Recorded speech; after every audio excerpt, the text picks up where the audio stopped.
As Rocket League has been out for around 4.5 years, the community has squeezed just about every ounce of tips, mind-blowing mechanics and shots, challenges, and of course, toxicity.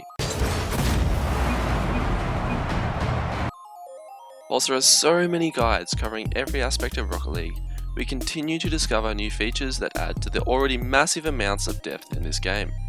So, to head off the beaten path, I've decided to focus on those tips that are lesser known, underrated, and ultimately hidden. This video will be part of my new series that started with 6 skills you must learn in Platinum or above, called the 6 Staples of Rocket League, where I'll go through 6 tips, skills, features, or just random things in Rocket League. Without further ado, I welcome you to 6 hidden tips to help you improve in Rocket League. Before the video starts, I just wanted to say that it would mean the world for you to subscribe. It doesn't cost anything, it's free, and if you want to, you can turn on notifications to be alerted for future uploads. You don't have to watch them, it just shows them to you in case it takes your fancy. By now, everyone knows how to dribble, aerial, defend, and just overall has a basic understanding of the game. As many have mastered these mechanics and skills, it leaves them with little left to help them improve. Even those at low ranks may just need that little extra boost to push them through to the next rank.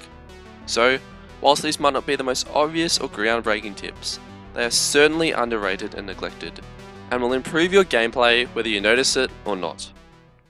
Firstly, something you may not have noticed or paid attention to is the lines that indicate curvature on the walls. These are only very thin that are on the corner walls and above the goals, and it's something that I never really even realised until my friend picked up on it the other day. What is so useful about these is that they indicate when the wall starts curving, meaning that it makes back and corner wall reads significantly easier. Simply, if you see the ball is about to hit between these lines, then you know it will bounce at an awkward angle, so you can prepare yourself for it. For reference, the corner wall curves between these 2 sets of parallel lines, and then the ceiling wall curves between these parallel lines. So next time when you're unsure of the wall read, look at the ball's path and the lines, and it'll give you a much better idea.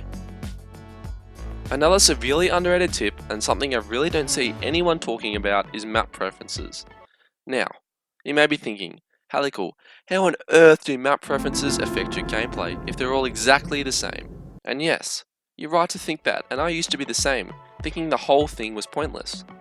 But it was not until I started picking up small boost pads that I noticed a difference.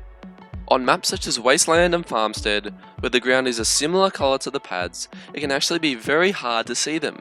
So I struggled to path over pads, and it actually caused me to concede a few times.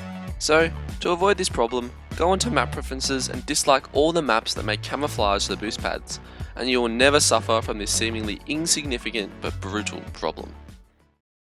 Moving on to the third thing that you should be paying attention to, and that is your video settings. Do you ever find yourself under a high ball and the sun, the Rocket League sun that is, gets in your eyes and makes it hard to see the ball? Or what about when they released the Stranger Things version of Farmstead, and the weather effects made visibility extremely low? If you haven't already, turn off weather effects, light shafts, and lens flare, and like the map issue, you will have improved vision clarity and will never be affected by such minute issues. Another thing that is under video settings centers around our 4th tip, and that is transparent goalposts. You just need to turn this setting on, it's a no-brainer. It allows you to see through the goals when you're inside, so, for example, if someone is running it up the side and corner wall, you will easily be able to see them, whereas previously the goals obstructed your view. Better yet, your opponents cannot see you, so you can use the inside of the goals as cover and to catch your opponents off guard with an unexpected save and counterattack. Believe me, it's just one of those quality of life things that you just need to make sure you're using. As we begin to reach the bottom of the list, I have another tip to help improve your stealth. It may seem silly, but it will just help you get the edge over your opponents. You should try to use an engine noise that is very quiet, and a boost that is both quiet and as transparent as possible.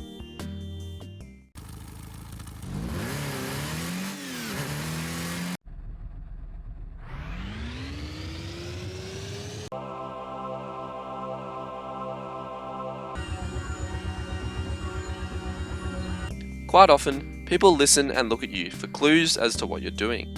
They examine your car language. If it's hard for them to hear you coming up behind them, or whether you're boosting or not, they will struggle to read what you are doing. Once again, it's not something you will actively notice making a difference, but believe me, It will help you out in certain situations.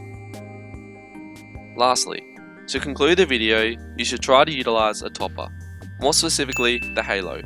And this is increasingly relevant if you're in a car that is visibly different to its hitbox, such as the Octane. The whole idea around a hitbox is that it's a box. However, if you look at the Octane, it is quite sloped and not rectangular. This means that there is a significant gap between the top of your car and the top of your hitbox, leading to misjudgment as to whether or not your ball is on your car or is about to hit it. Once you equip the halo, it is much closer to the top of the hitbox, meaning that when you are dribbling, you'll be able to get a much better idea of where the ball is positioned, as the hitbox is visibly closer to what you see on screen. And that wraps it up for the 6 hidden tips to help you improve in Rocket League. Whilst you may not see many of these making an active difference, they will simply prevent unwanted and plainly unnecessary errors. So I urge you to just try them out and leave them, and they will save you and help you improve in situations you previously not thought possible. As always, be sure to like and subscribe as it helps the channel out a lot. Other than that, I hope you have an amazing day. Cheers.